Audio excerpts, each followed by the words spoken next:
Bismillahirrahmanirrahim.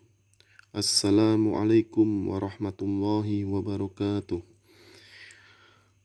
Pada kesempatan ini kita akan membahas materi manajemen masjid.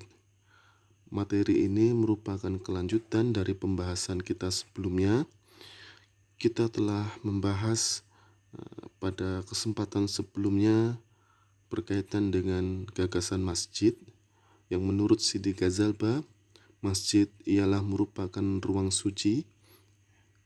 Kemudian kita juga telah membahas derivasi gagasan masjid tersebut dalam ranah fungsi masjid yang menjadikan masjid memiliki dua dimensi fungsi, yakni fungsi utama merujuk pada penyelenggaraan ibadah mahdhah dan fungsi pendukung masjid yang merujuk pada penyelenggaraan ibadah ghairu mahdhah.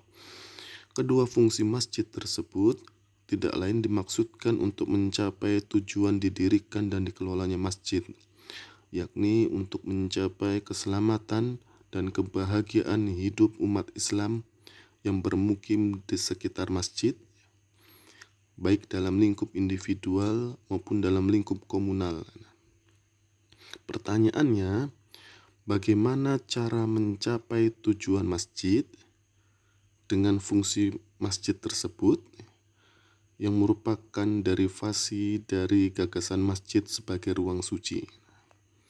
Pertanyaan ini membawa kita pada materi berkaitan dengan manajemen masjid. Bagaimana cara untuk mencapai tujuan masjid dengan fungsi-fungsi yang diselenggarakannya yang merupakan derivasi dari gagasan masjid.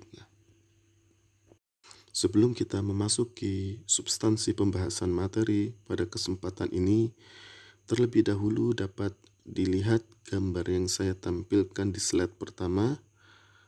Umat Islam akan dengan mudah sekali mengenali objek arsitektur yang saya tampilkan pada kesempatan ini. Ini adalah Hagia Sophia di Istanbul, Turki, yang dahulu berada di sebuah kota bernama Konstantinopel. Sebelum menjadi masjid, Hagia Sophia merupakan gereja Bizantium. Sebagai gereja, didirikan dan dikelolanya Hagia Sophia dimaksudkan untuk mencapai tujuan tertentu berkaitan dengan agama Kristen. Untuk mencapai tujuan itu, maka diterapkanlah manajemen tertentu pula. Ketika Hagia Sophia dialihfungsikan menjadi masjid, maka tujuan dikelolanya Hagia Sophia mengalami perubahan dikarenakan terdapatnya perbedaan antara tujuan masjid dan tujuan gereja. Dikarenakan terjadinya perubahan tujuan, maka penerapan manajemen Hagia Sophia pun berbeda ketika dahulu menjadi gereja dan setelah dialihfungsikan menjadi masjid. Oleh karena itu, keberhasilan penerapan manajemen masjid dapat diketahui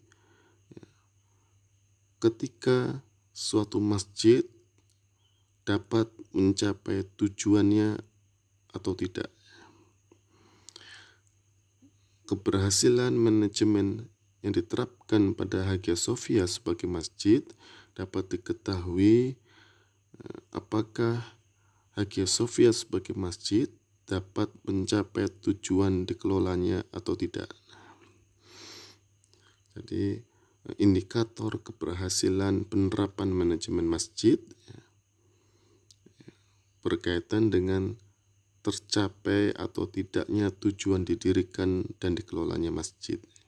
Kira-kira demikian nalar yang akan kita gunakan dalam pembahasan materi kali ini. Pembahasan pertama dalam materi manajemen masjid, kita akan membicarakan tujuan dan fungsi manajemen masjid. Pada kesempatan yang lalu kita sudah membicarakan tujuan masjid menurut Sidi Ghazalba, yakni untuk mencapai keselamatan dan kebahagiaan umat Islam yang bermukim di sekitar masjid dalam lingkup individual maupun komunal. secara makna memiliki kesamaan, namun dengan redaksi yang berbeda, disampaikan oleh Rifai dan Fakhru Roji yang menyatakan bahwasanya tujuan pendirian dan pengelolaan masjid ialah untuk memenuhi kebutuhan spiritual dan material umat Islam. Ya. Dua penjelasan ini antara Sidi Ghazalba dengan Fakhru Roji dapat kita gabungkan atau dapat kita lengkapi. Ya. Kedua pernyataan ini saling melengkapi, bukan saling meniadakan.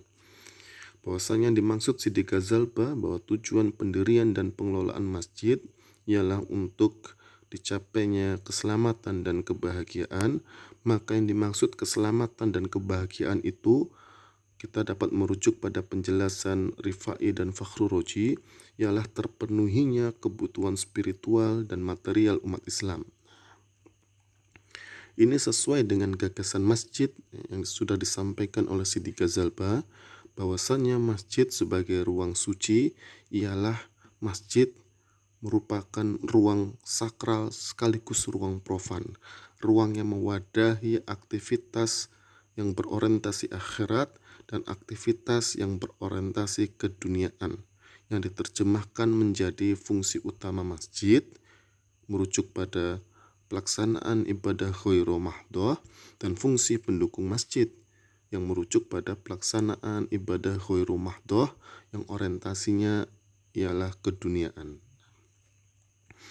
Untuk mencapai tujuan ini, memenuhi kebutuhan spiritual dan material umat Islam yang menjadikan umat Islam yang bermukim di sekitar masjid mencapai keselamatan dan kebahagiaan, ya, dibutuhkan manajemen masjid.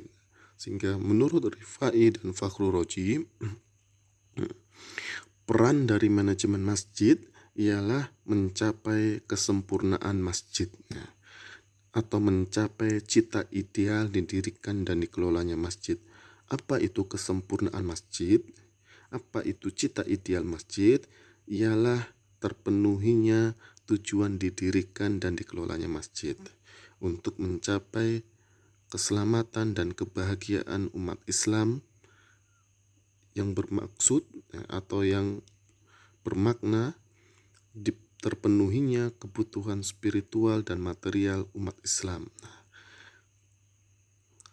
Kalau kebahagiaan dan keselamatan ini sudah tercapai, ya, yang indikatornya ialah terpenuhinya kebutuhan spiritual dan material umat Islam, maka tercapai pula kesempurnaan masjid atau terpenuhi pula cita ideal masjid. Bagaimana cara mencapai itu? Mencapai kesempurnaan, memenuhi cita ideal masjid, ya, inilah peran dari manajemen masjid menurut Rifai dan Fakhru Roji. Untuk dicapainya pendirian dan pengelolaan masjid, maka manajemen masjid memiliki 3 fungsi yang harus direalisasikan, yakni fungsi risalah, fungsi khidmat, dan fungsi ijtimaiyah. Inilah 3 fungsi dari manajemen masjid. Jika direalisasikan, menjadikan masjid mencapai kesempurnaan atau cita ideal didirikan dan dikelolanya. Kita akan bahas satu persatu secara singkat. Yang pertama ialah fungsi risalah. Masjid harus mampu menyampaikan risalah Islam, ajaran Islam seefektif mungkin agar dapat menyentuh, menjangkau seluruh lapisan masyarakat di sekitar masjid. Ini fungsi pertama dari manajemen masjid. Masjid harus mampu menyampaikan risalah Islam kepada seluruh masyarakat di sekitar masjid, baik kepada umat Islam maupun kepada umat non-muslim dalam berbagai lapisannya. Kalau sekarang kita berkaca masjid-masjid di lingkungan perkotaan, yang ciri khasnya ialah masyarakat yang sifatnya heterogen, bukan saja berdasarkan status keagamaannya yang dimungkinkan di sekitar masjid tidak hanya dihuni oleh umat Islam, tetapi juga umat non-Muslim dari berbagai macam latar belakang agama, tetapi juga beragam dari aspek tingkat ekonominya.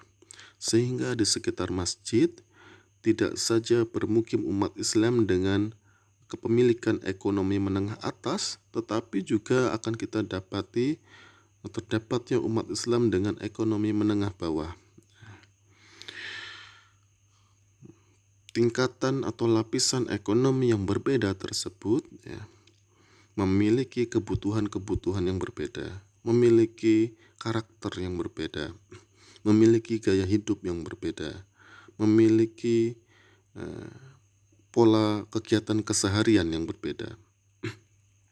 Ini harus dapat ditangkap oleh masjid agar dapat menyampaikan risalah Islam yang efektif mungkin agar dapat menyentuh seluruh lapisan umat Islam yang dari aspek ekonominya berbeda-beda tersebut. Bagaimana memahamkan Islam kepada umat Islam yang tingkat ekonominya menengah bawah, begitu pula bagaimana cara memahamkan Islam kepada umat Islam yang tingkat ekonominya menengah atas. Ini baru satu aspek tingkat ekonomi, sementara manusia memiliki berbagai aspek dalam hidupnya. Aspek kedua bisa kita contohkan adalah aspek afiliasi politik. Nah, di sekitar masjid bisa jadi dari aspek afiliasi politiknya umat Islam yang bermukim di sekitar masjid juga bersifat heterogen pilihan politiknya berbeda-beda sehingga potensi terjadinya konflik antar umat Islam diakibatkan pilihan politik itu sangat tinggi. Nah, bagaimana masjid menangkap ini dalam rangka untuk menyampaikan ajaran Islam seefektif mungkin? Nah, ini juga merupakan fungsi dari risalah manajemen masjid. Tetapi harus kita garis bawahi, fungsi risalah ini tidak saja ditujukan untuk umat Islam tetapi juga untuk umat non-Muslim, dikarenakan Islam ialah agama dakwah, menyampaikan risalah Islam kepada seluruh umat manusia tanpa paksaan. Sehingga bagaimana masjid menyampaikan risalah Islam kepada masyarakat yang latar belakang agamanya non-Muslim yang bermukim di sekitar masjid dengan cara yang efektif mungkin, dengan cara yang sebaik mungkin sehingga dapat difahami walaupun belum tentu diterima. Ini juga menjadi fungsi risalah dari manajemen masjid. Kalau kita berkaca pada kondisi pandemi COVID-19 pada saat ini yang masih kita alami, fungsi risalah masjid ini dapat direalisasikan dengan menyampaikan ajaran-ajaran Islam berkaitan dengan kondisi wabah COVID-19 ini. Bagaimana umat Islam harus mensikapinya, hikmah apa yang dapat diambil oleh umat Islam berdasarkan perspektif Islam. Apa saja yang harus dilakukan umat Islam agar Allah sesegera mungkin mengangkat wabah ini dalam kehidupan kita. Nah, ini salah satu fungsi risalah dari manajemen masjid. Sehingga umat Islam dalam kondisi tersebar luasnya virus corona ini dapat mengambil sikap, dapat berperilaku, dapat berpikir, dapat memandang sesuai dengan perspektif Islam. Sekali lagi, fungsi risalah ini tidak saja ditujukan kepada umat Islam yang bermukim di sekitar masjid, tetapi juga kepada seluruh manusia yang bermukim di sekitar masjid, termasuk dari kalangan non-Muslim. Paling tidak kalangan non-Muslim di sekitar masjid akan mengetahui bagaimana sikap Islam terhadap tersebar luasnya virus corona ini. Ya, dengan fungsi risalah ini, ya, kalaupun Islam tidak diterima, ya, tidak tidak terjadinya syahadat, ya begitu, paling tidak akan terjadi saling memahami antar masyarakat dengan latar belakang agama yang heterogen ini. Ya, non-muslim memahami sikap dan pandangan umat Islam, ya, melalui fungsi risalah manajemen masjid ini. Begitu pula, ya, bisa saja umat Islam memahami sikap dan pandangan non-muslim dari tempat-tempat peribadatannya masing-masing yang menyampaikan informasi berkaitan dengan sikap agamanya. Ya, tidak masalah dalam hidup masyarakat yang bersifat heterogen. Fungsi kedua dari manajemen masjid ialah fungsi khidmat, yakni masjid harus mampu menyediakan fasilitas pelayanan yang berdimensi sosial bagi jamaahnya. Harus saya lengkapi bahwa saja penyediaan fasilitas pelayanan berdimensi sosial yang dimiliki dan dikelola oleh masjid tidak saja ditujukan kepada umat Islam, tetapi juga ditujukan kepada umat-umat agama lainnya yang bermukim di sekitar masjid. Inilah fungsi khidmat masjid. Ya, terutama ini berkaitan dengan fungsi pendukung masjid yang harus kontekstual atau responsif terhadap kondisi kehidupan masyarakat yang bermukim di sekitar masjid. Jika umat Islam di sekitar masjid karakternya, ya, atau ditemui dalam kondisi ekonomi yang sangat lemah, maka masjid harus mampu menyediakan fasilitas pelayanan dalam rangka meningkatkan kehidupan ekonomi masyarakat di sekitar masjid. Apa yang dibutuhkan masjid agar kualitas kehidupan ekonomi masyarakat meningkat? Kalau kondisi masyarakat di sekitar masjid, ya, lemah dalam aspek kesehatannya, seringkali terjadi wabah penyakit, seringkali munculnya penyakit menular, dan segala macamnya, ya, apa yang harus dilakukan masjid dengan fungsi khidmat manajemen masjidnya? Fasilitas apa yang harus disediakan untuk itu? Ya. Begitu pula dalam kondisi pandemi COVID-19 saat ini, ya.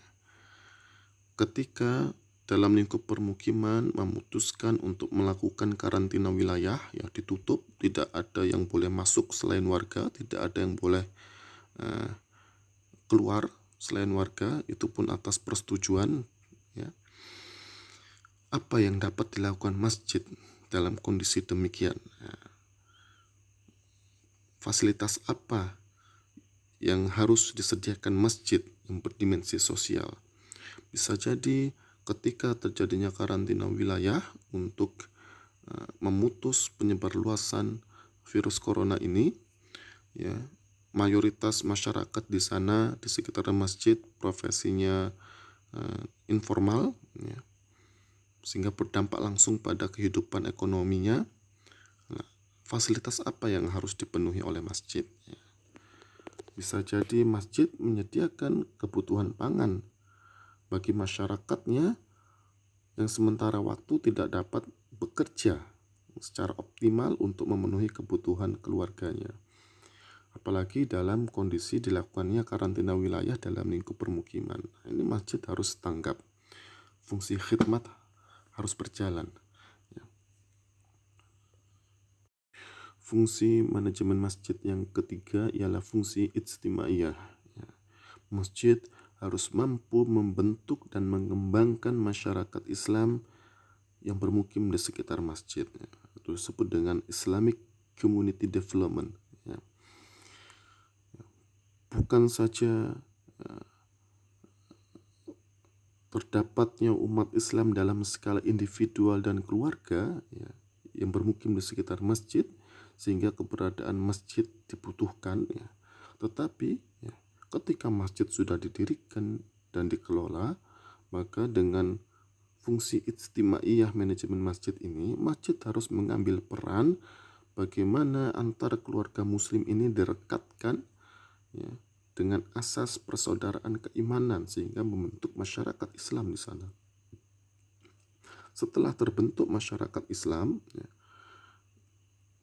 antar individu direkatkan, antar keluarga muslim direkatkan, ya, maka harus dikembangkan masyarakat Islam itu, ya. Harus dipenuhi kebutuhan spiritual dan materialnya. Sehingga di sini fungsi ijtimaiyah berkaitan erat dengan fungsi risalah dan fungsi khidmat dari manajemen masjid yang telah kita bahas sebelumnya. Jika keberadaan dan pengelolaan masjid tidak mampu membentuk dan mengembangkan masyarakat Islam, ya, khususnya pada periode-periode tertentu, ya, ketika tahun politik, ya, di mana potensi terjadinya konflik sangat tinggi karena perbedaan politik, ya.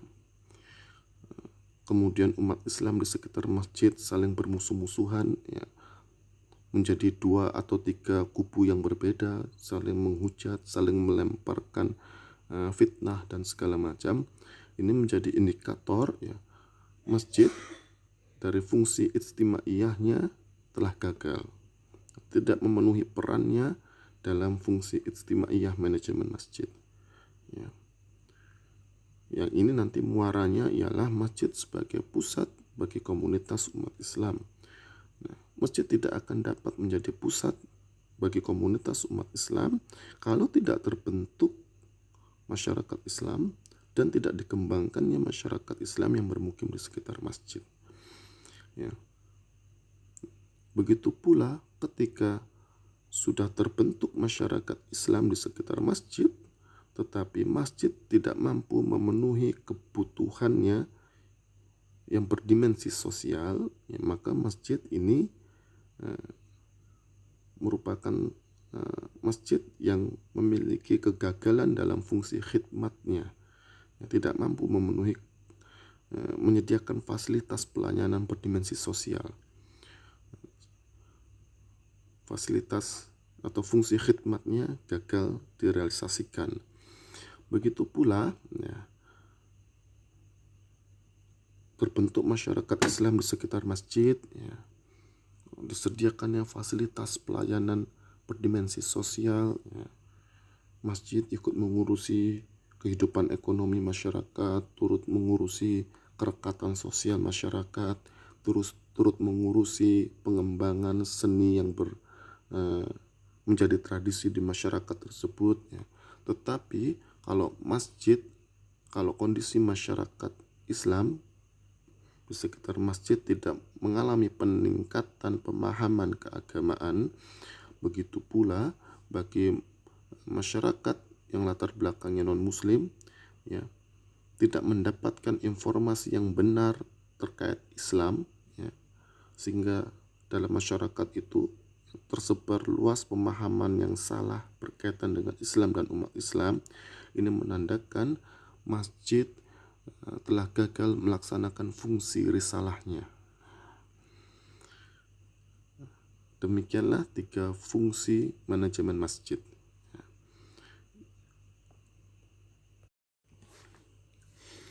Dari 3 fungsi manajemen masjid, fungsi risalah, fungsi khidmat, dan fungsi ijtimaiyah yang dibutuhkan masjid untuk mencapai tujuan didirikan dan dikelolanya, ya, maka dapat kita simpulkan yang ditekankan pada penerapan manajemen masjid ialah yang pertama, ketersediaan fasilitas fisik masjid, ketersediaan ruang,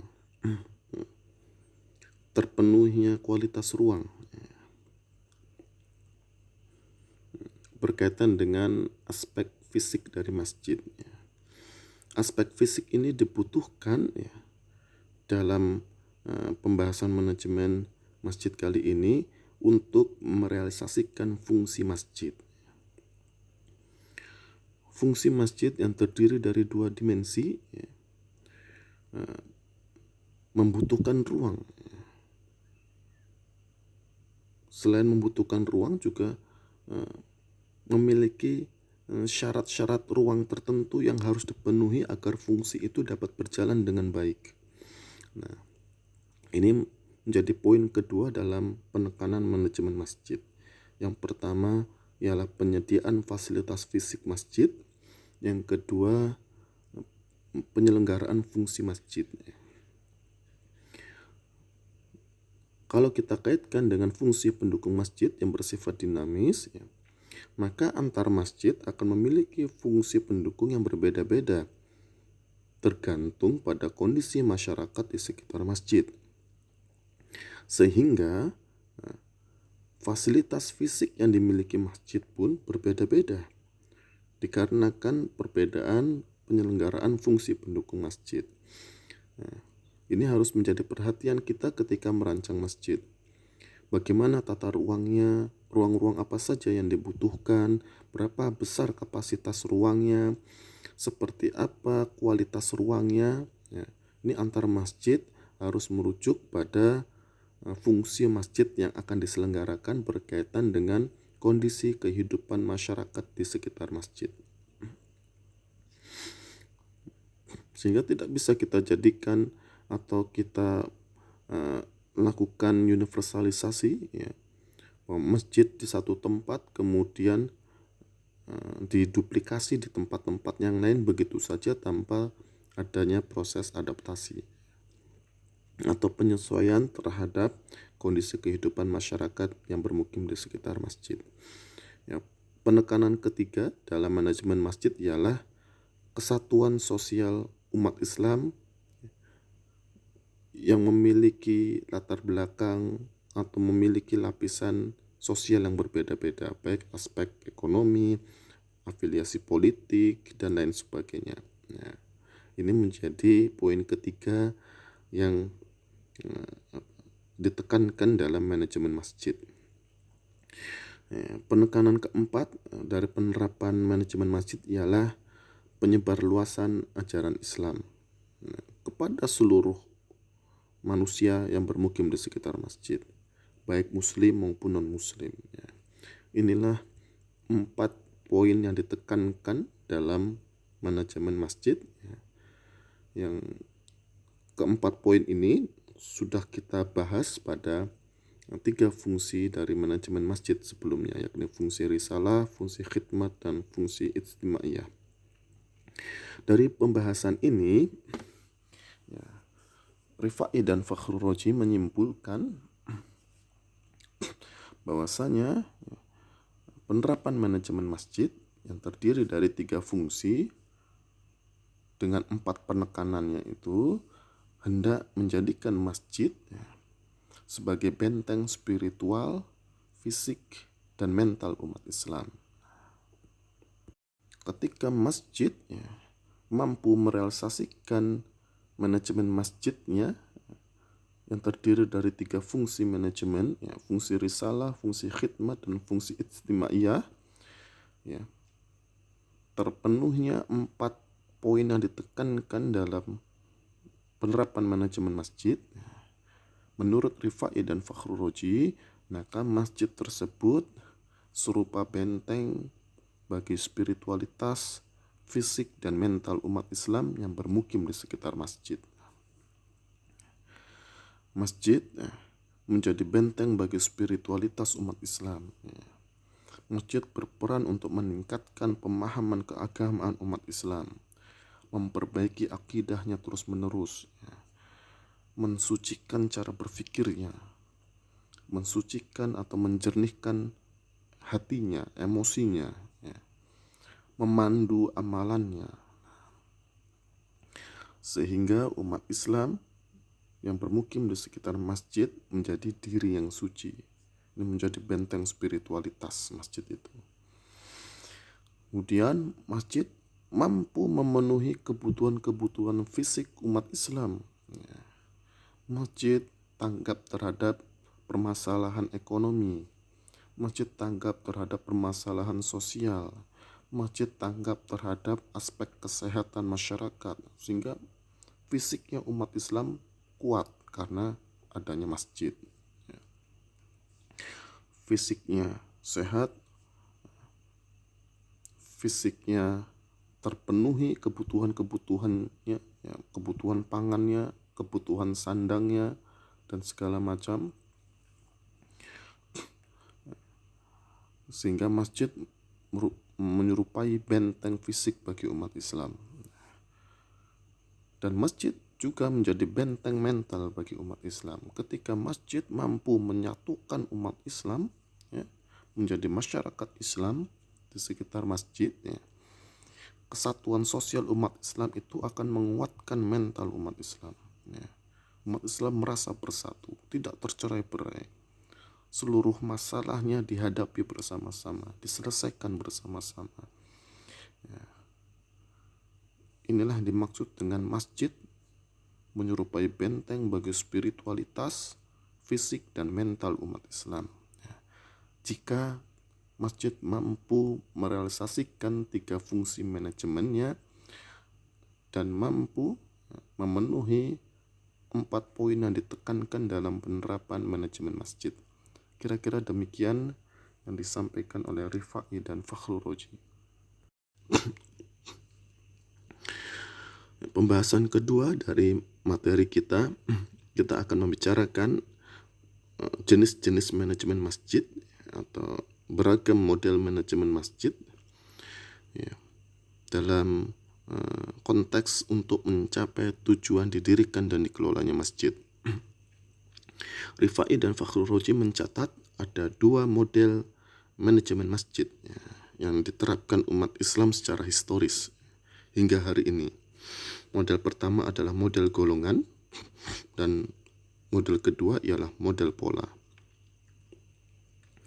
Masjid yang menerapkan manajemen masjid bermodel golongan, kata Rifai dan Fakhrul Roji, ialah masjid yang berafiliasi pada suatu golongan atau organisasi Islam tertentu. Manajemen masjid yang diterapkan dengan model golongan ini ialah mencerminkan kekhasan dari golongan atau organisasi Islam tertentu. Sehingga disinilah kita mengenal ada Masjid Nahdlatul Ulama, karena masjid itu dikelola dengan model golongan.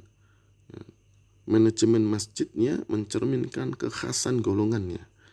Ada Masjid Muhammadiyah, ada Masjid Persis, ada masjid golongan-golongan yang lainnya, ya. Masjid Nahdlatul Ulama setiap Kamis malam atau malam Jumat menyelenggarakan yasinan. Masjid Muhammadiyah pun memiliki tradisinya sendiri, masjid yang lain pun sendiri, begitu, ya.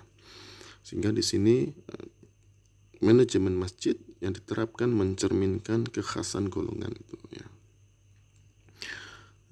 Disebutkan oleh Rifai dan Fakhrul Roji, ya, penerapan manajemen masjid berbasis golongan, berdasarkan golongan dan organisasi Islam tertentu ini yang disebut dengan model golongan, sehingga pengelolaan masjid mencerminkan kekhasan setiap golongan, ya, berpotensi terjadinya pengerasan identitas umat Islam, ya. Antar masjid saling bersaing, ya, untuk semakin menonjolkan identitas masing-masingnya, untuk menunjukkan kelompoknya lebih baik dari yang lain, ya. Bahkan tidak jarang masjid menyebabkan terjadinya perpecahan di kalangan umat Islam. Ya.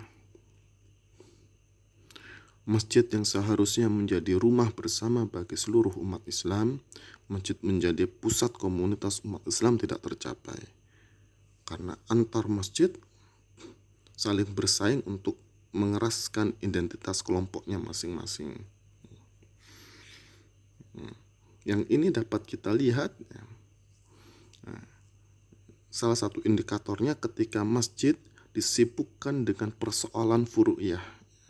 Antar masjid saling membantah amalan keagamaan, sehingga umat Islam terpecah belah. Kalau mau sholat pakai kunut di masjid itu, jangan di masjid ini.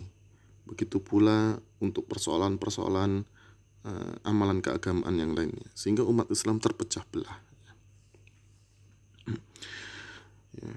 Saya memiliki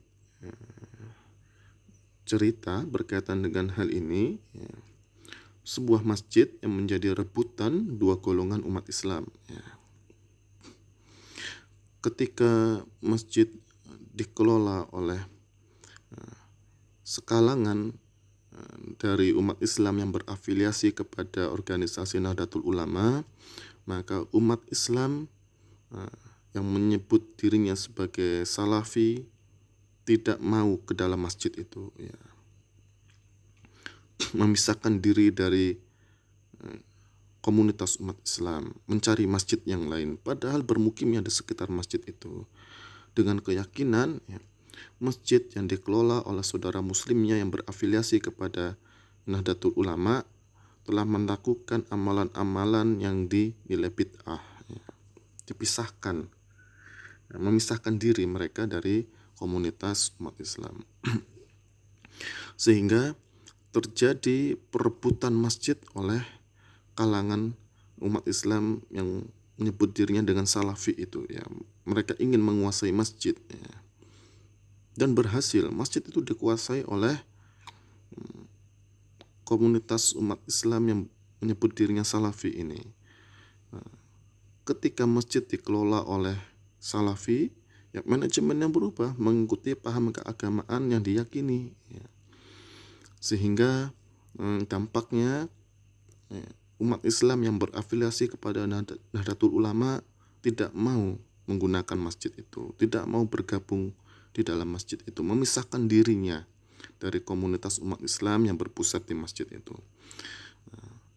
Tidak berhenti sampai di sana saja, kembali komunitas umat Islam yang berafiliasi kepada Nahdlatul Ulama menyusun siasat untuk merebut kembali masjid itu.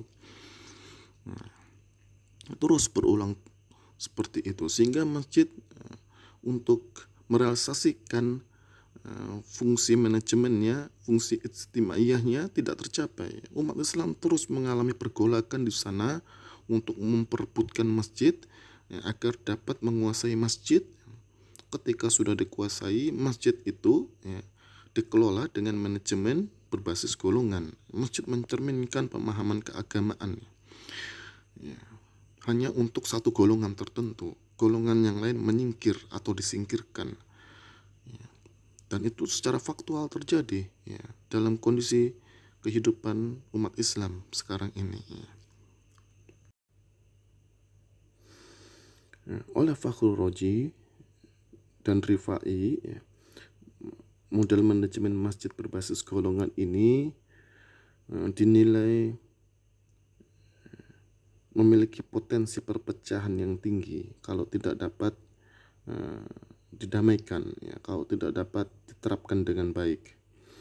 Sehingga kata Rifai dan Fakhrul Razi, alangkah baiknya dalam kondisi kehidupan masa kini, apalagi dalam kehidupan perkotaan di mana umat Islam yang bermukim di sekitar masjid memiliki heterogenitas atau keberagaman latar belakang golongan, latar belakang organisasi Islam yang berbeda-beda, alangkah baiknya model golongan ini dihindari agar tidak terjadinya perpecahan antar umat Islam di sekitar masjid hanya karena masjid dikuasai oleh segelintir umat Islam tertentu yang berafiliasi kepada organisasi Islam tertentu, yang menjadikan masjid hanya melayani atau mencerminkan kekhasan golongannya.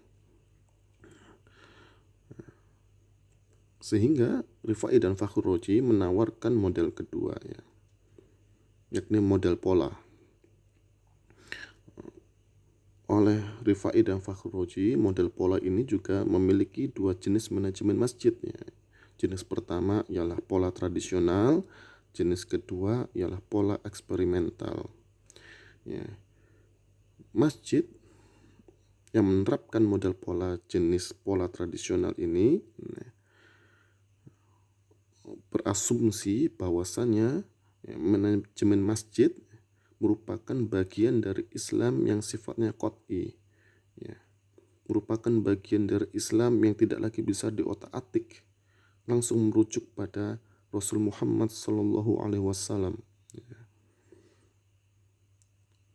Dampaknya masjid mengalami stagnansi karena tidak mampu menghadapi tantangan zaman yang terus mengalami perubahan.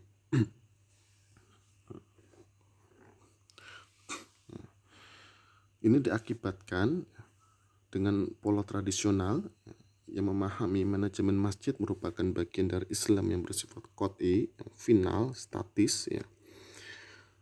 Dalam pelaksanaan fungsi pendukung masjid ya, fungsi pendukung ini dinilai bersifat statis pula ya.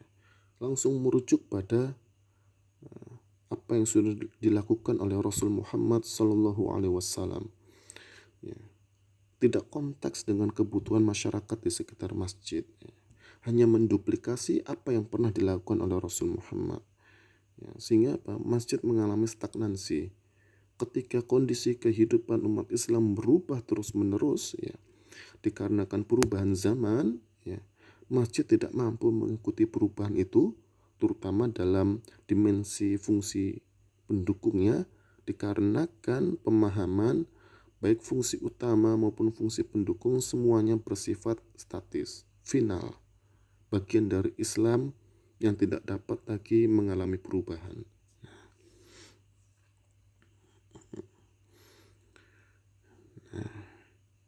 Rifai dan Fakuroji menilai jenis pola tradisional ini yang hanya melanggengkan tradisi ya, pewarisan tradisi, bahwasanya itulah yang dulu dilakukan oleh Rasul Muhammad tanpa adanya inovasi, tanpa adanya pengembangan, tanpa adanya evaluasi, terutama dalam dimensi fungsi pendukung masjid ya, yang menyebabkan masjid menjadi stagnan, tidak mampu mengikuti perubahan zaman. Dinilai penerapan jenis manajemen ini tidak tepat di tengah kondisi zaman kita yang terus mengalami perubahan yang semakin cepat dari hari ke hari ya. Contohnya begini ya, stagnansi masjid yang tidak mampu menghadapi perkembangan zaman, yang tidak mampu beradaptasi terhadap perubahan zaman disebabkan diterapkannya jenis pola tradisional dalam manajemen masjid.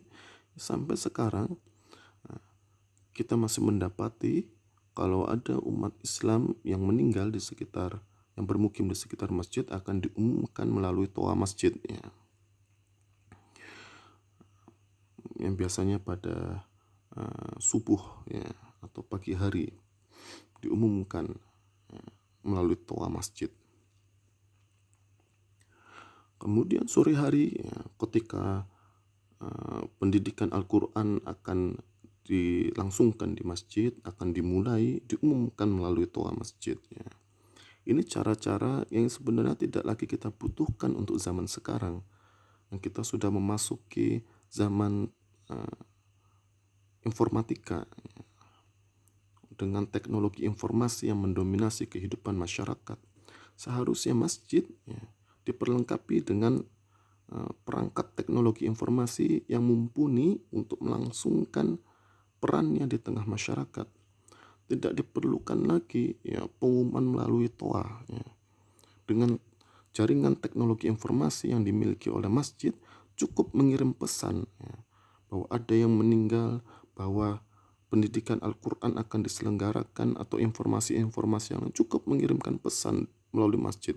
Masjid memiliki perangkatnya, masjid memiliki jaringannya, tinggal dikirimkan saja kepada umat Islam yang bermukim di sekitar masjid ya. Sehingga sebenarnya masjid dapat mewujudkan society 5.0 yang saat ini sudah direalisasikan di Jepang ya. Kita masjid sebagai pusat bagi komunitas umat Islam memiliki potensi yang besar untuk itu. Tetapi karena jenis pola tradisional yang kita terapkan ya, masjid menjadi stagnan, tidak mampu mengikuti perkembangan zaman ya. Umat Islam di sekitar masjid sudah menggunakan teknologi informasi, tapi masjid tidak menggunakan itu untuk merealisasikan perannya. Apalagi sekarang kita memasuki era artificial intelligence, revolusi kecerdasan buatan. bagaimana masjid menerapkan teknologi ini dalam rangka untuk merealisasikan perannya di tengah masyarakat. Ya. Dengan memperhatikan perubahan zaman yang terus-menerus ini yang berdampak pada perubahan kondisi kehidupan umat Islam, perubahan pada pola hidup umat Islam, ya, maka Rifai dan Fakhruji menawarkan jenis yang berbeda dari model pola manajemen masjid, yakni jenis pola eksperimental. Yang dimaksudkan dalam pengelolaan masjid, dalam manajemen masjid, mempertahankan hal-hal yang baik dari tradisi, ya, yang masih bisa dipertahankan, ya, yang disebut dengan Al-Qadim As-Soleh, ya. Tetapi di sisi yang lain terus melakukan eksperimentasi untuk mencapai rumusan-rumusan manajemen masjid yang lebih baik. Nah, contohnya begini, ya, untuk menjelaskan pola eksperimental ini. Salah satu fungsi risalah manajemen masjid ialah dengan menyebarkan buletin Jumat, ya. Setiap Jumat dari berbagai golongan dan organisasi Islam mencetak buletin Jumat, kemudian diedarkan dari masjid ke masjid, ya. Kemudian beberapa masjid selain mengedarkan buletin Jumat juga menyediakan papan pengumuman, ya. Buletin Jumat itu ditempelkan di papan pengumuman agar dapat dibaca oleh semua jamaah masjid. Dalam kondisi zaman kita dengan teknologi informasi yang sangat maju, sebenarnya, ya, risalah masjid, ya, fungsi risalah masjid dengan mengedarkan buletin Jumat dalam bentuk tercetak seperti ini sudah ketinggalan zaman, ya. Toh apalagi, ya, tidak semua buletin Jumat itu, ya, dibaca dan dibawa pulang oleh jamaah. Kebanyakannya ditinggalkan di masjid menjadi sampah, ya. Ini harus dievaluasi oleh kita. Ya, dengan teknologi informasi, ya, sangat dimungkinkan yang jamaah yang hadir untuk sholat Jumat di masjid itu atau di suatu masjid, dia dapat mengunduh buletin Jumat yang dititipkan di masjid itu, ya, langsung masuk ke dalam gadgetnya. Ya, ini dari segi teknologi dimungkinkan sehingga jamaah, ya, dia dapat mengukur kebutuhan dirinya sendiri, ya. Dia mau mengunduh semua buletin Jumat itu atau hanya beberapa buletin Jumat yang tersedia di masjid itu, dan tidak akan ada sampah. Nah, ini disebut dengan pola eksperimental, mencapai rumusan yang lebih baik. Nah, contoh kedua, beberapa masjid pernah saya kunjungi dan di sana secara rutin diselenggarakan pelatihan bekam, ya, yang dinilai merupakan bagian dari Tibun Nabawi, ciri khas dari pengobatan Islam yang dicontohkan secara langsung oleh Rasul Muhammad, ya. Tetapi, ya, sayangnya, ya, penyebarluasan atau praktik bekam melalui masjid-masjid yang pernah saya dapati ini, ya, menolak sepenuhnya capaian pengobatan modern, ya, karena dinilai merupakan ilmu milik kalangan barat yang dari segi faham dan ideologi bertentangan dengan Islam. Juga ditolak pengobatan modern itu karena dinilai bertentangan dengan akidah Islam. Itu punyanya kalangan non-muslim, ya.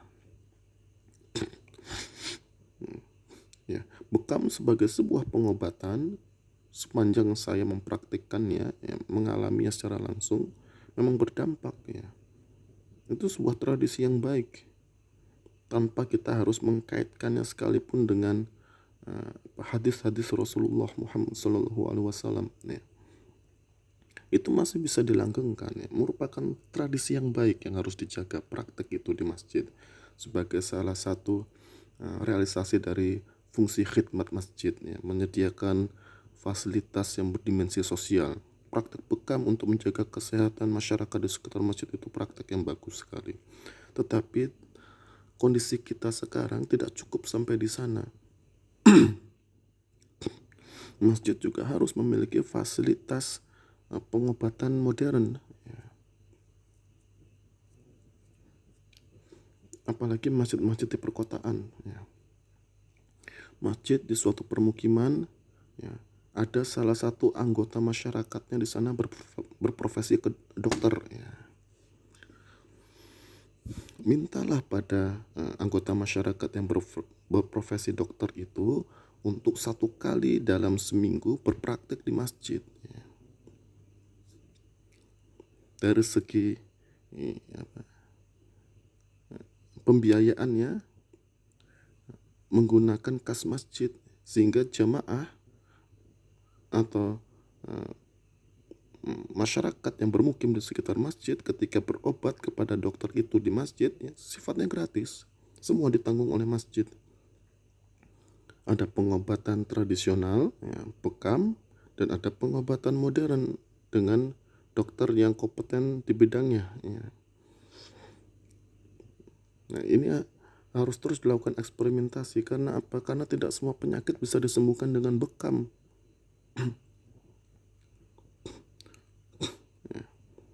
Pun tidak semua penyakit bisa disembuhkan dengan kedokteran modern. Ini harus saling dilengkapi. Dengan kondisi kemajuan zaman kita sekarang ini, kita dituntut melakukan eksperimentasi seperti ini, dengan tidak meniadakan hal-hal yang baik karena hal-hal itu dicapai oleh kalangan non-muslim.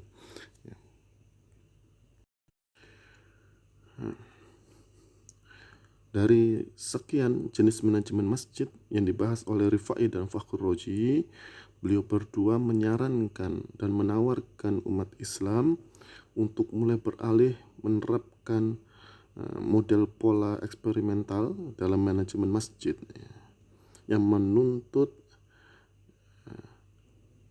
kreativitas dan inovasi dari pihak pengelola masjid agar masjid terus-menerus dapat melakukan pembaharuan seiring dengan perubahan kondisi zaman dan seiring dengan perubahan kebutuhan dan kondisi kehidupan masyarakat yang bermukim di sekitar masjid. Pada bagian terakhir dari materi manajemen masjid yang kita bicarakan pada kesempatan ini, kita akan membicarakan tahapan-tahapan pengembangan masjid atau tahapan-tahapan pembinaan masjid. Pembahasan ini juga merupakan bagian dari manajemen masjid, karena dalam penerapan manajemen masjid untuk mencapai tujuan masjid, maka salah satu yang menjadi fokus bagaimana tahapan-tahapan masjid untuk mencapai tujuan didirikan dan dikelolanya. Ada tahapan-tahapannya. Yang ini juga menjadi peran dari manajemen masjid. Ahmad Fanani, saya merujuk kepada beliau untuk membahas materi ini, menyatakan tahapan pembinaan masjid untuk dicapai tujuan didirikan dan dikelolanya terdiri dari 2 tahap. Tahap pertama dan tahap kedua. Mengapa terdiri dari 2 tahap? Karena pada umumnya masjid ketika baru didirikan dan ketika baru dikelola, baru dioperasionalkan, masih memiliki keterbatasan dari berbagai aspek sumber daya yang dimiliki. Masih terbatas sumber daya manusianya, masih terbatas sumber daya finansialnya, dan lain sebagainya. Sehingga dibutuhkan tahapan-tahapan, 2 tahap ini untuk mencapai tujuan masjid. Dengan asumsi pada umumnya kecenderungannya masjid ketika pertama kali didirikan dan dikelola memiliki keterbatasan sumber daya. Hingga oleh Ahmad Fanani, tahap pertama ditetapkan memiliki prioritasnya sendiri, dan tahap kedua ditetapkan memiliki prioritasnya sendiri. Dengan diketahuinya 2 tahap dengan prioritasnya masing-masing, maka manajemen masjid akan lebih mudah diterapkan untuk dipenuhinya setiap tahap ini dalam rangka mencapai tujuan masjid. Ya.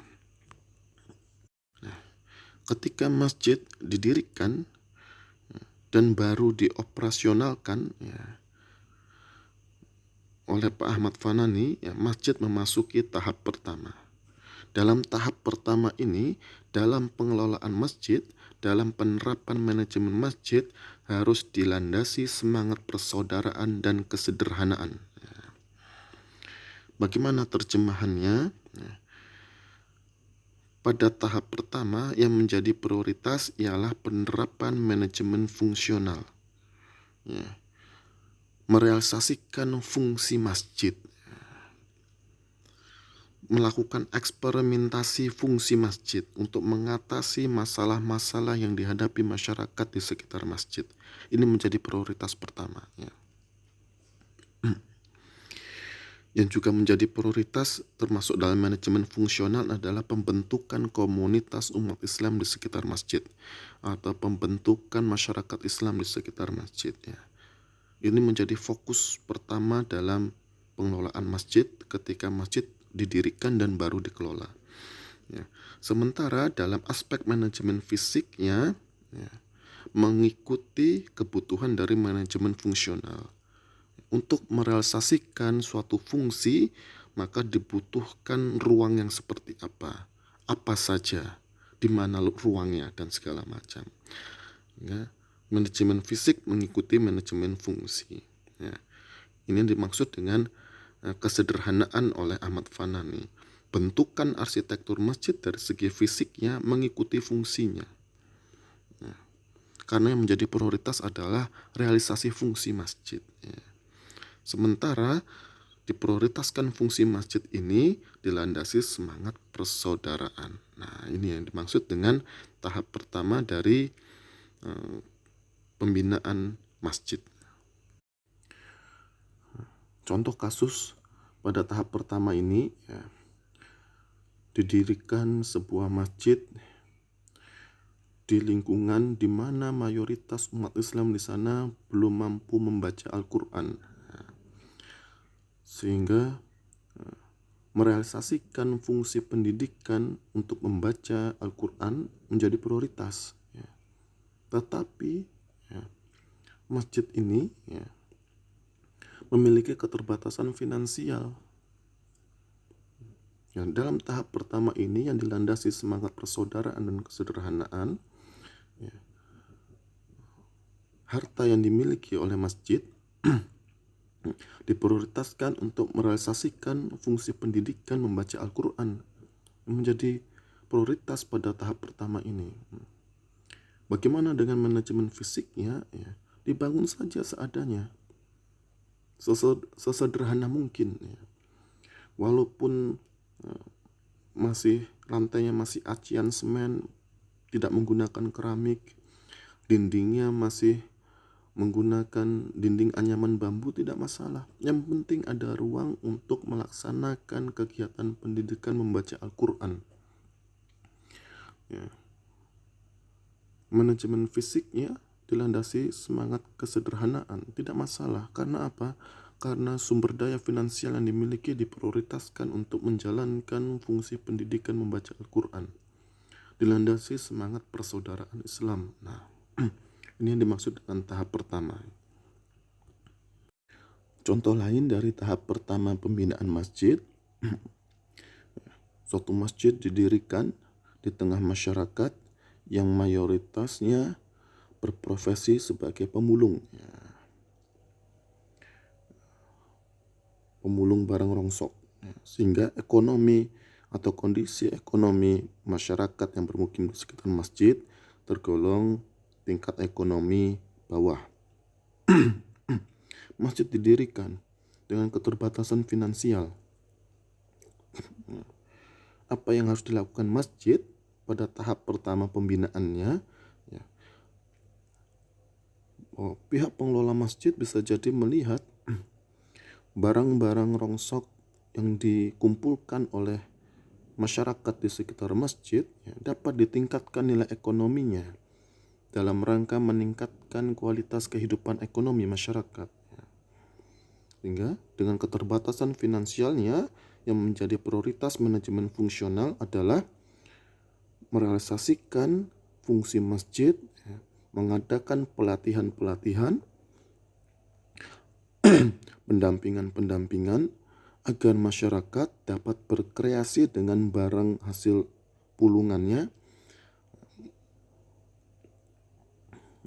membuat suatu produk tertentu dari barang hasil pulungannya sehingga nilai ekonominya meningkat.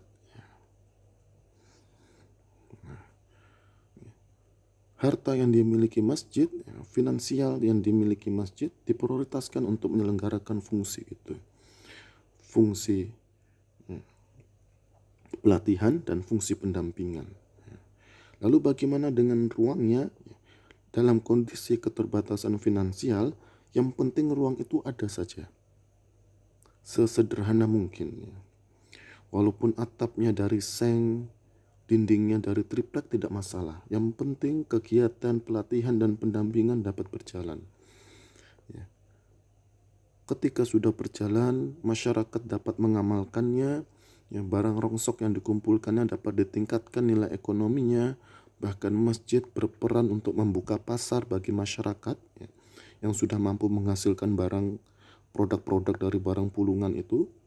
Secara perlahan kualitas kehidupan masyarakat di bidang ekonominya akan mengalami peningkatan. Ketika mengalami peningkatan, secara tidak langsung sumber daya finansial masjid juga akan mengalami perbaikan. Karena masyarakat yang awalnya dibantu oleh masjid, ketika sudah mencapai tingkat ekonomi yang baik, pastilah akan membantu masjid. Konsepnya seperti itu.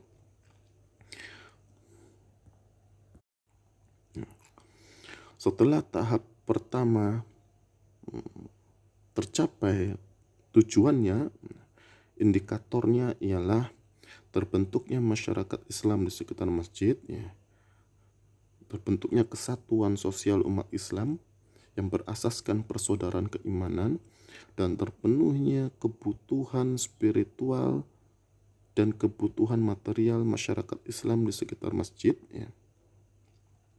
Maka pada kondisi ini masjid sudah berhasil mencapai tahap pertamanya, sehingga dapat memasuki tahap kedua, yang oleh Ahmad Fanani tahap kedua ini dilandasi semangat keagungan dan kemenangan. Apa yang dimaksud dengan semangat keagungan dan kemenangan? Semangat keagungan ini, manajemen masjid mulai fokus pada pengembangan fisik arsitektural masjid. Bentukan fisik masjid mulai diperbaiki, ditingkatkan kualitasnya. Masjid dibuat semakin monumental, kualitas bahannya ditingkatkan, kualitas ruangnya diperbaiki. Nah, pada tahap kedua inilah masjid, arsitektur masjid berfokus pada aspek estetikanya.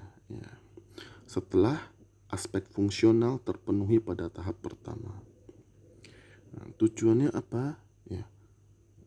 Peningkatan estetika masjid yang dilandasi semangat keagungan ini untuk menanamkan kebanggaan pada diri masyarakat Islam yang sudah terbentuk dan terpenuhi kebutuhannya itu, agar bangga dengan masjidnya. Yang kedua, agar tidak dipandang rendah dan diremehkan oleh umat non-muslim, bahwa umat Islam dengan masjidnya mampu berjaya, merasa dirinya mulia dan segala macamnya. Sehingga tahap kedua ini mulai berorientasi pada peningkatan kualitas fisik arsitektural masjid. Namun demikian, menurut Ahmad Fanani, pada tahap kedua pembinaan masjid, manajemen fungsional tetap harus dijalankan. Hanya saja sekarang dilandasi semangat kemenangan, mempertahankan fungsi-fungsi yang masih konteks dengan kebutuhan. Fungsi utama harus terus dijalankan, fungsi pendukung yang masih dapat dipertahankan terus dijalankan, sementara eksperimentasi terutama pada fungsi pendukung harus terus dilakukan sambil terus mengamati perubahan kebutuhan dan perubahan kondisi zaman yang menyebabkan perubahan kehidupan umat Islam di sekitar masjid. Namun demikian, dalam tahap kedua ini prioritas diberikan pada manajemen fisik. Manajemen fungsional mengikuti. Demikian 2 tahap pembinaan masjid dari segi manajemen yang diterapkan untuk mencapai tujuan didirikan dan dikelolanya masjid. Lalu pertanyaannya, apakah harus 2 tahap ini? Tidak bisakah dalam pembinaan masjid dilakukan 1 tahap untuk mencapai tujuan masjidnya? Sekali lagi, kenapa 2 tahap? Karena asumsi pada pendirian dan tahap awal operasional masjid masih memiliki keterbatasan sumber daya. Tetapi jika suatu masjid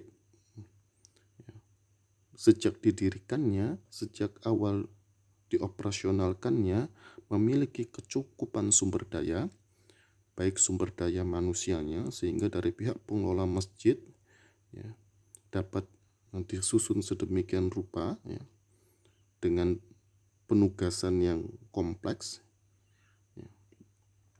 dari segi finansialnya tercukupi, dan dari sumber daya yang lain pun tercukupi, maka bisa saja 2 tahap ini menjadi 1 tahap. Ada yang berfokus pada manajemen fungsional, ada yang berfokus pada manajemen fisik. Kedua ini berjalan beriringan. Semangat persaudaraan dengan manajemen fungsional direalisasikan, dan semangat keagungan dengan manajemen fisik pun direalisasikan dalam waktu yang bersamaan, dengan catatan masjid memiliki kecukupan sumber daya yang dibutuhkan dalam pembinaannya.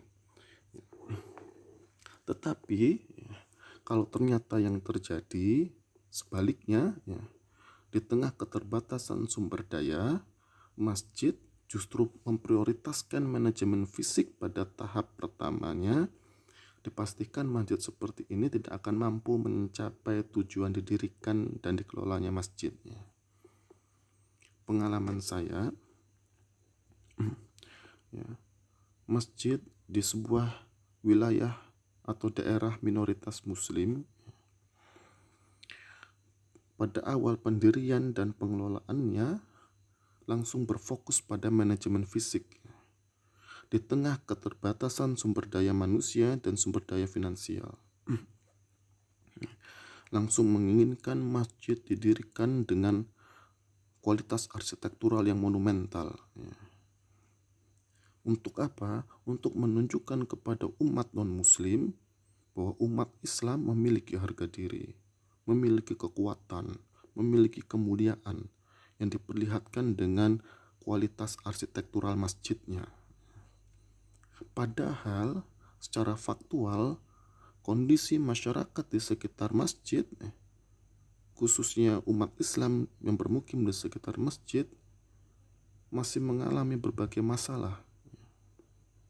Terjadi kesenjangan ekonomi yang sangat jauh. Terdapat jamaah masjid yang ke masjid mengendarai mobil. Mobilnya pun bukan mobil pada umumnya, mobil import, mobil build up yang harganya terhitung miliaran rupiah. Di sisi lain terdapat pula jamaah masjid yang sehari-hari ke masjid berjalan kaki karena tidak memiliki kendaraan sama sekali untuk digunakan ketika ke masjid. Terjadi kesenjangan ekonomi yang sangat jauh di kalangan jamaah masjid, dan masjidnya dibangun sangat megah di tengah kesenjangan ekonomi yang sangat jauh itu. Apa yang terjadi? Masjid didirikan megah, tetapi tidak terjadi perbaikan kualitas ekonomi jamaah masjid dan tergolong ekonomi lemah ini. Ini pengalaman saya dapati dalam realitas kehidupan yang saya alami secara langsung. Ya. Dan ini dari segi manajemen masjid tentu salah, karena memprioritaskan sesuatu yang tidak tepat. Ya. Di tengah keterbatasan sumber daya manusia dan sumber daya finansial, terlebih masjid ini berada di lingkungan minoritas muslim, langsung memprioritaskan manajemen fisik, bahkan meninggalkan manajemen fungsional. Masjid hanya digunakan untuk peribadatan mahdoh saja, dengan bentuk fisiknya yang monumental, sehingga keberadaan masjid tidak berdampak pada peningkatan kualitas kehidupan umat Islam. Dengan kata lain, masjid ini telah gagal mencapai tujuannya. Nah, terkait dengan penerapan 2 tahap pembinaan masjid yang merupakan bagian dari penerapan manajemen masjid, ya, kita dapat berkaca pada Masjid Nabawi. Ya.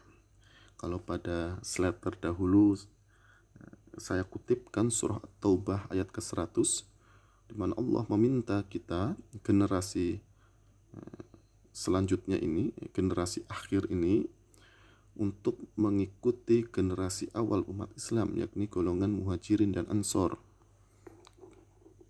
Agar Allah ridho kepada kita, maka ikutilah kedua golongan ini yang merupakan kalangan pertama dari umat Islam. Apa kaitannya dengan pembinaan masjid dari aspek manajemennya? Ya. Pada masa Rasul Muhammad SAW, kita dapati Masjid Nabawi dibangun dengan semangat persaudaraan dan semangat kesederhanaan. Ya. Karena apa? Karena pada masa itu umat Islam, khususnya muhajirin yang baru saja hijrah sampai di Madinah, mengalami keterbatasan sumber daya. Ya. Sehingga masjid dibangun dengan semangat kesederhanaan. Padahal yang membangun adalah seorang Rasul. Bisa saja Rasul Muhammad meminta kepada Allah untuk dikirimkannya bantuan, dibangunkannya masjid yang sangat megah, yang sangat besar, sehingga kerajaan Romawi dan kerajaan Persia gentar karena kebesaran masjidnya umat Islam. Tapi itu tidak dilakukan oleh Rasul Muhammad. Beliau konteks dengan kondisi kehidupan umat Islam pada masa itu. Umat Islam mengalami keterbatasan sumber daya pasca hijrah. Dibangunlah Masjid Nabawi dengan kesederhanaannya, dengan lumpur, dengan memanfaatkan bekas pohon kurma yang tidak lagi produktif. Batangnya digunakan untuk tiang, pelepahnya digunakan untuk atap, lantainya tanah yang dikeraskan. Di sisi lain, pasca hijrah, kalangan muslim muhajirin dipersaudarakan oleh Rasul Muhammad dengan kalangan muslim dari Ansor. Sehingga prioritas pertama Rasul Muhammad ini membentuk masyarakat Islam yang beranggotakan muhajirin dan Ansor. Manajemen masjid yang diterapkan Rasul pada tahap awal ini berorientasi pada pembentukan masyarakat Islam, muhajirin dan Ansor, menjadi satu kesatuan masyarakat yang diikat oleh persaudaraan keimanan.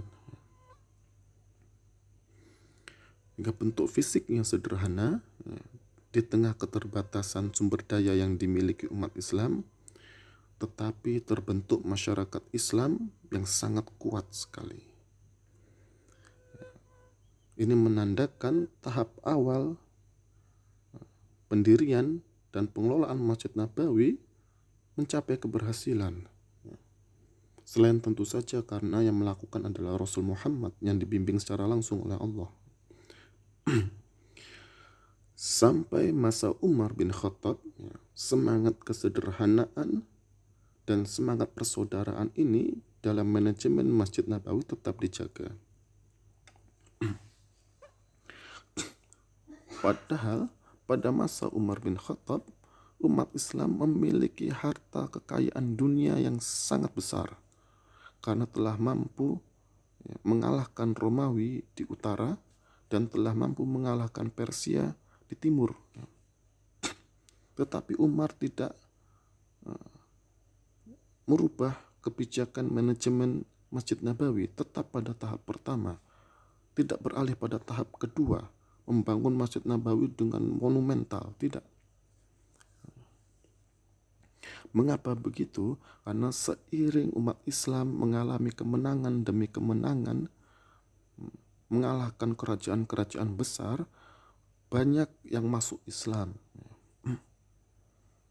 Sehingga ketika itu di Madinah terjadi banyak kedatangan umat Islam yang baru masuk Islam dari luar Madinah, dari luar Jazirah Arab untuk tinggal di Madinah. Dengan kondisi demikian, umat Islam mengalami pertumbuhan yang sangat pesat dari segi kuantitasnya. Umar bin Khattab tetap berorientasi harus membentuk masyarakat Islam yang kokoh.